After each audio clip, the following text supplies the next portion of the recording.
Welcome to Save Democracy. I'm Catherine Davies.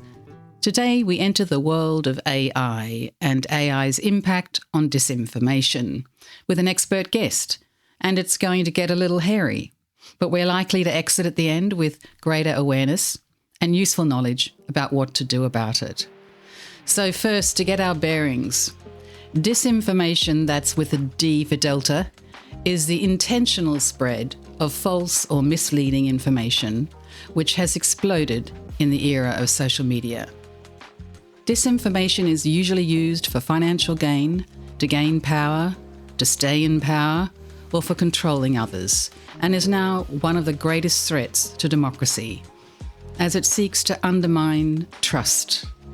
Trust in what we can know and in the very institutions of democracy, and the idea of democracy itself. And it makes us all easier to be manipulated by malign forces.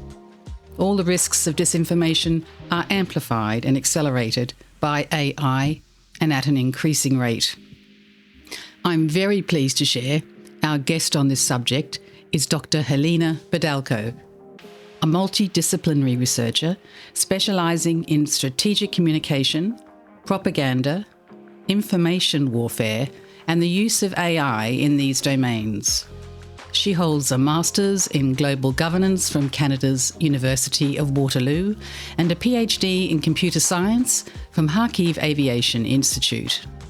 She worked as a Fulbright Fellow at MIT's Centre for International Studies, where she developed and co-taught an MIT course on AI and propaganda. There's more on Dr. Padalko's bio in the show notes, but for now, may I welcome you, Halyna, to Save Democracy. Thank you so much for joining us. Thanks for having me, and furthermore, thank you for casting a light for such an important angle of fighting for democracy. Can we start with the main threats to be aware of in terms of how AI is used currently and powerfully by autocratic forces? On my view, if we're talking about threats that technology are posing for business of information manipulation, I would highlight three. First of all is AI for creation of false content, of like malicious content, and like basically generative models. Secondly, I would argue that a big area for manipulations already discovered and something that will be prominent more and more is manipulations with LLMs. And the third one, we are not there yet, as we see on the side of research, but maybe like we are like really confidently going in a future of AI swarms. So first of all, AI for generative content. Everyone encountered this AI generated content of propaganda or some attempts to manipulate our perception with this content. And the trick is saying is that very often people don't really understand what is AI generated and what is not AI generated. Even some experts, because first of all, the plausibility of all the content is like getting better and better. If I recall the first week of full-scale invasion and like Russians were trying to make a deepfake with our president, absolutely horrible quality. Like everyone in Ukraine knew that this is like BS. Like it was clear at the day, like we saw our president, he's like very much internet meme persona. He was an actor, so we know his mimic and we know how he looks like. So we knew that like all of these calls, false calls to surrender because forces are not equal, were synthetic video. But now if you want to create a cool deepfake of Zelensky saying we need to lay down our arms and surrender to Russia, that would be pretty realistic and we could actually believe all of that. And my friend Yulia Dukach, she worked for Open Minds. This is like Ukrainian AI empowered startup for strategic communication. She made a brilliant research about one YouTube channel that was creating this short AI-generated shorts with Ukrainian soldiers, with Ukrainian veterans. And the trick is that information there was marked that it is AI-generated, but she decided to analyze comment section of these videos. And she discovered that 40% of people who were commenting, they were genuine in support of all of that videos and like synthetic people there saying like, our sons, our soldiers, be safe. We support you. Thank you so much for your defense, for your dignity. So they didn't really understand that like those were completely AI generated videos, even when it was marked on the very same, like on the very channel that those were AI generated videos. And they were like very insidious because the technology, how they kind of build the content is also very peculiar. So firstly, they are posting nice videos of like our soldiers singing like "Ой, люди червона калина." This is like almost like an anthem of our resistance for this full-scale invasion. Or like some guys in a field with the sunflowers in a uniform. So like, or like guys who are trying to celebrate like their birthday on the front line. So the second stage, they are vying for engagement, saying like, or oh my God, we just left a battlefield. We are exhausted. We're so happy that we are alive. If you don't mind, just put a like on this video or comment. And all of that, like absolutely not existing people. And they are asking and begging for this engagement because this engagement will give them promotion for the next video. And the next like cluster of videos are absolutely divisive because they are depicting soldiers on the prosthetics, on a uniform in the Verkhovna Rada, in our parliament, trying to argue with our member of parliament, basically accusing them of stealing our money, of a corruption, saying like, I sacrificed everything, I sacrificed my leg, and you dare to steal all the money that's supposed to go on the front line for your personal purposes, for your family, and blah, blah, blah. So this is like technology. So all of that comes to the first big cluster of threats connected to AI generated content. And it could be video, it could be text, it could be using generative models for translation and for tailoring specific messages for specific audiences for their local languages and their local dialects. So to make a text more plausible and authoritative. And it's like harder and harder to recognize all of that. Second big threat that comes from AI is definitely manipulations with LLMs. Then Vigenum, this is like a French agency that deals with information manipulations and disinformation. They discovered a network of malicious sites called Pravda Network. It was like 136 by that time sites. They looked identically, they had like identical structure, design, and they were also having like different languages like Spanish, Arabic, and were targeted for different audiences. But those sites didn't resemble like a normal news outlets when you have like search bar, you have a structure of article, you have some navigation, where to find information, some tags or like topics. Those looks like aggregators of like whole possible information that you can imagine, like information from Telegram, from some Russia Today sites or like others. And it was not clear what all of those sites were serving for. And then one researcher, Sophia from American Sunlight Project, she made the assumption that all of those sites are not for human beings. Those sites are for LLM scrapers particularly, that are crawling the internet and trying to get as much as possible data to train the model. So those sites that they were producing like 2 million of articles per year, they were specifically created for these purposes. And then FIA came up with this term called LLM grooming. So like deliberate attempt to get into training data set.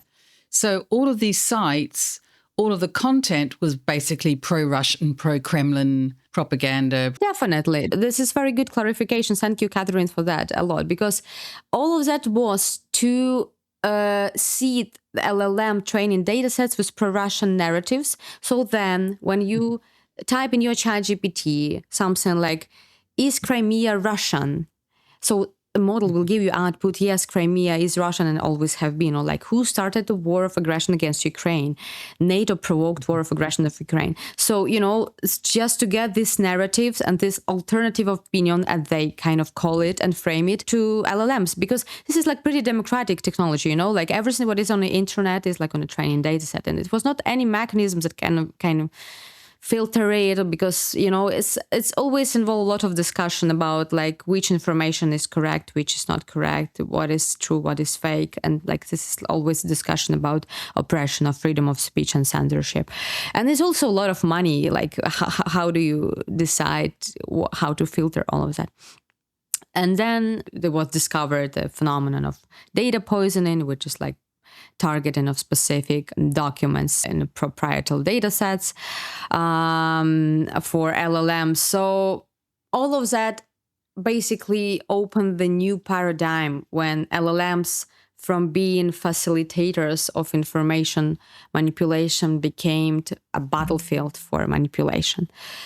And this is huge because basically every application now that we using involved in a way some LLMs, like you use your application for coach, for like fitness instructor, for your psychologist.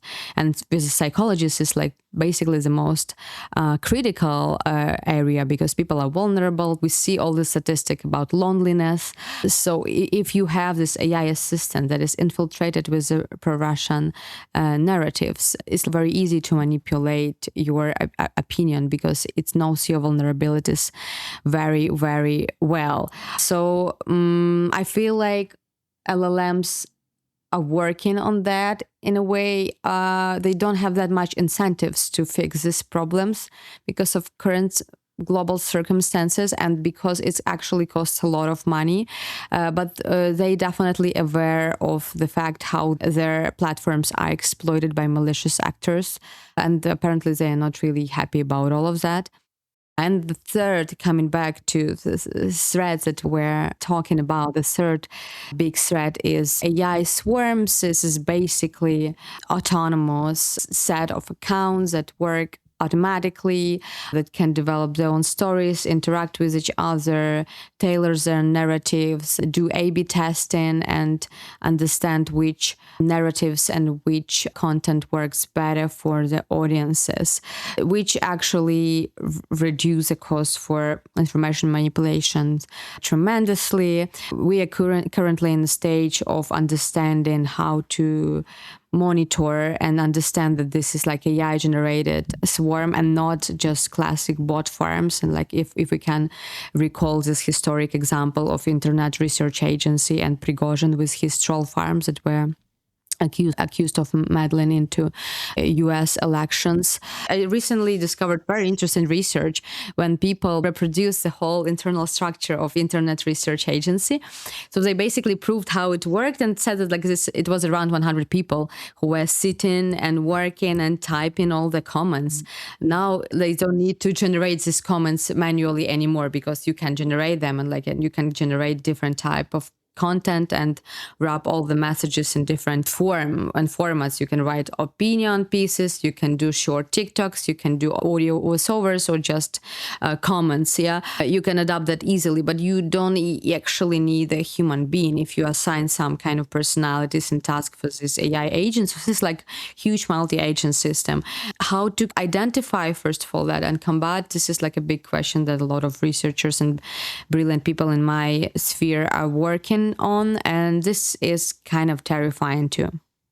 It's the troll farms, but on a massively different level, and they have such sophisticated information available about you and me and able to target and cross different languages and the more we share online. If previously they had like 100 people, now they could have just one Ivan somewhere, like in St. Petersburg, in Moscow, who actually operates this like 10,000 synthetic audience AI swarm and working on you, Catherine, and on me and on our Western audiences to convince them that like Ukraine is not real state, or like they don't need to support NATO, or like they just don't need a democracy at all because this is their strategic goals.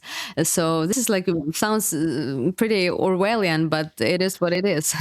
Yes, disinformation's always been with us.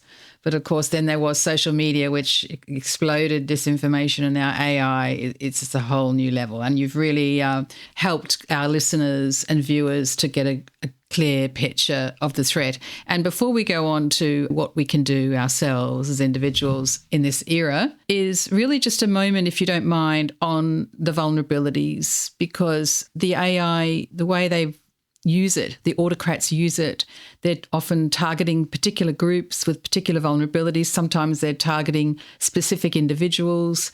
And also there's the idea of vulnerability. We can kind of separate it in our minds and somehow think, oh, I'll always know something's fake, and I'm not somebody they would target. But actually, the more I learn about this, all of us are on some level vulnerable to what they're up to. Mm. And so I just wondered if you could just speak a bit about vulnerability and maybe with one or two examples. Mm-hmm. Our biases and our predispositions are our vulnerabilities, because Russia knows about all of them and try to deepen the gap between us and people who have slightly different views on the issue, to divide societies, because this is one of the biggest strategy. You divide the society, you decrease societal cohesion, and you undermine democracy. This is like the technology and the patterns that they follow. But sometimes it's not that meticulous or like very specific, or like for a long time, one of the main strategies of Russian propaganda was to broadly create chaos and undermine truth at the concept. So they were not targeting very often very specific audiences. Compared to Chinese, the whole idea was to sow confusion and division and polarization by flooding the zone with as much content as possible, because people are overwhelmed basically. So those are like two terms: firehouse of falsehood. This is like something that characterized Russian strategy for content dissemination, and flood the zone, which is basically more like US model promoted by a lot of like thinkers, let's say contemporary thinkers, and who works with the current US government. The whole idea is to present as many options as possible. For example, explaining the very same event. So in case of Russia, I think one of the most prominent was MH16. You just flood the zone and the information space with as many explanations as possible, contradicting explanations. So people stop seeking the truth, because they start understanding that truth is very subjective and there is no point in seeking the truth at all. And we saw this pattern over and over again, especially when the full-scale war happened. Example, they bombed a maternity hospital in Mariupol. They gave like dozens of explanations what was that. Firstly, they accused the person, like this pregnant woman who was recorded, that she's an actress, hired actress. Then they said that, yes, we bombed that, but Ukrainian Nazis were there. Then they said that Ukraine bombed that to create a provocation. And they said the fourth explanation. And they spreaded that in main channels, like trusted for Russians channels, like Solovyov, like RIA. So being a Russian in that case, you try to understand how all of that explanation works. And for you, all of that is fake. And the only thing that you start to care about is like your family, or like something that is like pretty tangible, because every picture of Ukrainian kid being abducted or raped or whatever because of this war, or every atrocities that Russian army is doing in territory of Ukraine, for you it's just very abstract, because you were deprived from that kind of knowledge and notion of truth. This is something that I see as a trend right now in a different part of the world. I hope some basic level of education in the Western democracies will stop these tendencies and trends have been happening and implementing in the minds of people. And I hope this new wave of efforts to combat and fight cognitive warfare from military and like civilian governance of democratic countries will actually create a significant pushback to all of that. Just to talk on the positive side, I understand from researching for this episode that AI is actually being used to fight back these very efforts that you've been describing. And I think Ukraine is an excellent case study again on that. So would you mind just talking a little bit about that? As every technology, AI is dual use for sure. So it's not a problem in technology itself. It's just a problem with actors that are utilizing these technologies for their malicious purposes. And the pace of it, the scale and the pace of it. Yeah. But we as democracies, we have obligation to use these technologies symmetrically to defend everything what we care about. And first of all, democracy itself. In this case, AI also offers plethora of different options to be utilized by good actors, starting with using it for monitoring and analyzing a big amount of data, using machine learning, deep learning, understanding vulnerabilities in information ecosystem, trying to basically create some simulations of narrative dissemination and use that for information defense and defense of truth. Working in this space, you can be as creative as possible, honestly, to utilize that for good, because authoritarian countries, they don't have any restrictions and they have political will and they can go creative as much as they want.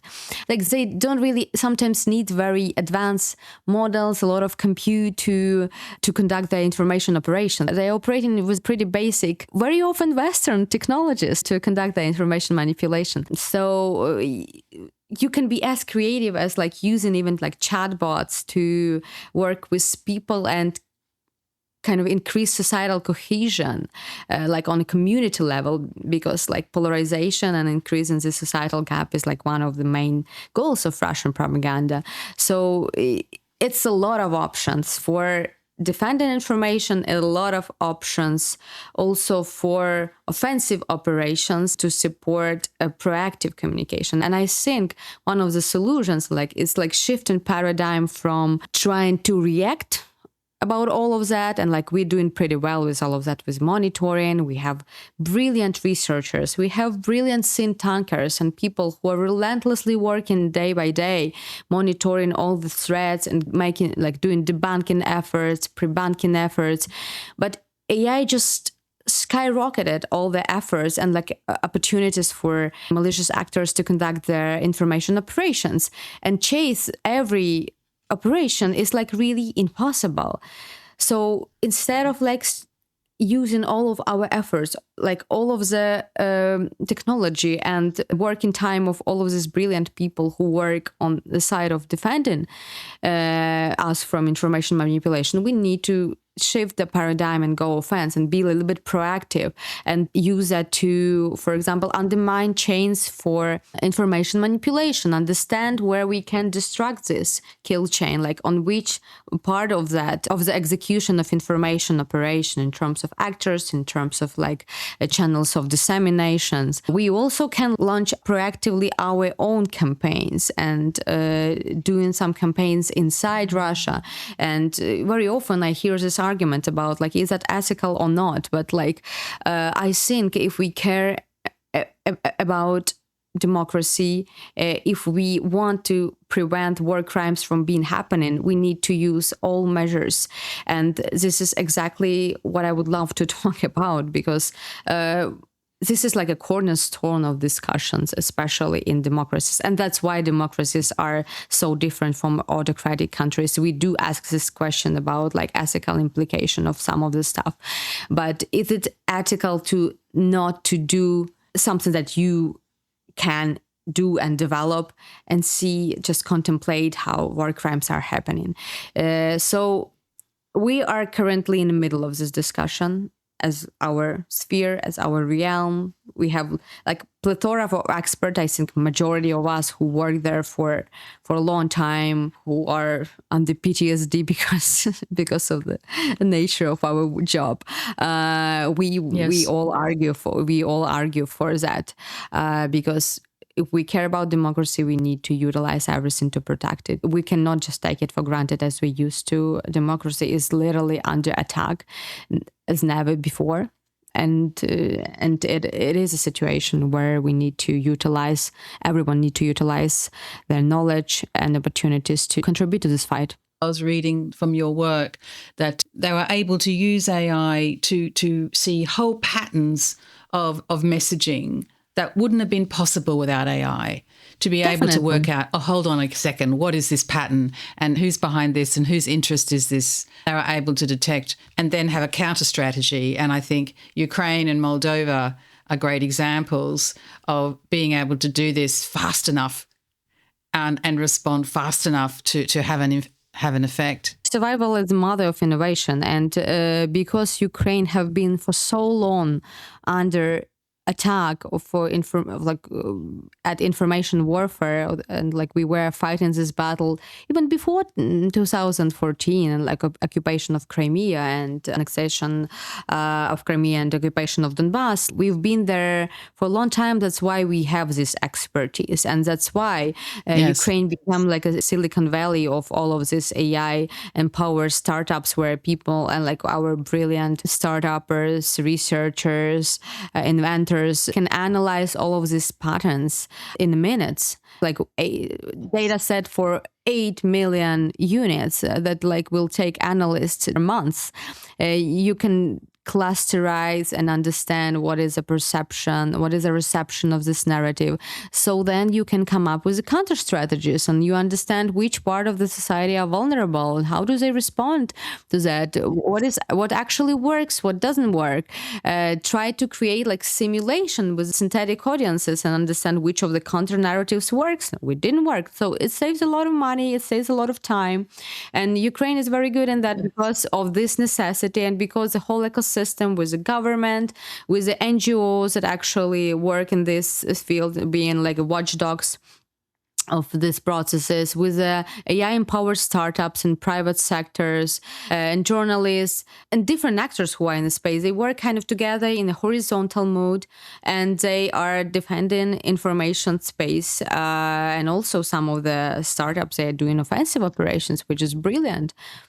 And they actually teach Europeans to do that. And like a lot of our technologies and our startups are now very popular among governments of Western countries like Canada, UK government. They are hiring Ukrainian startups to work and help them with something that they figure out before, because simply we are in very specific and special circumstances of survival.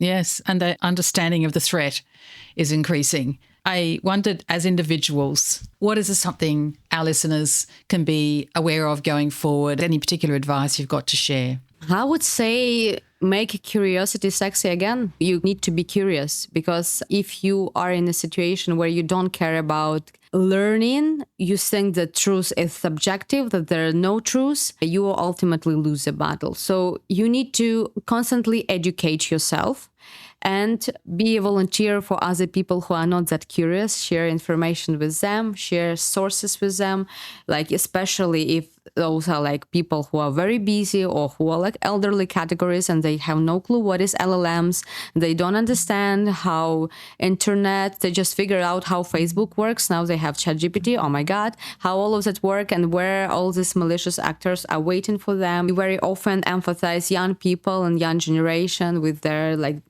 education, different level of education for them to understand the problems. But we are missing these elderly people. We're missing people who are busy and who are like working. And we need to keep all of them in a loop. We need to understand how to present information about technologies interestingly, so they will learn and they will be aware. So this is the best weapon, like inoculation, and giving them understanding what are the strategies. On the individual level, what would I recommend for everyone? And like that's what I do. Just form your information diet by basically understanding which pool of media are you reading. Don't read news from social media. They will comprise that for you in a way that social media want you to read that. You're really risking to be locked in your bubble, and this is pretty concerning. If you use Gmail, if you're old school person like me and like working person, you use Gmail, you can make a subscription, and every day or like every week or like whatever is kind of comfortable for you. You just receive like newsletters and go through all the news there and like just have this subscription for trusted sources. Be proactive in forming your information environment and not reactive and just consuming everything what algorithms will offer to you, because you'll not go far and you will not get anything good out of that. Is there any other advice you'd like to give listeners? Being curious and trying to educate yourself to protect your cognitive sovereignty. Besides that, I would suggest read books, do offline activities with your family, with your friends, and educate them about what you just heard in this podcast. That's great, Halyna. You've covered quite a lot in a short time, and I'm most grateful, and I'm sure our listeners are too. Thank you for all your care and all your warnings. So thank you so much for covering that and for casting a light for this very, very important and tragic problem for democracy. Thanks very much, Halyna. Thank you. Bye for now.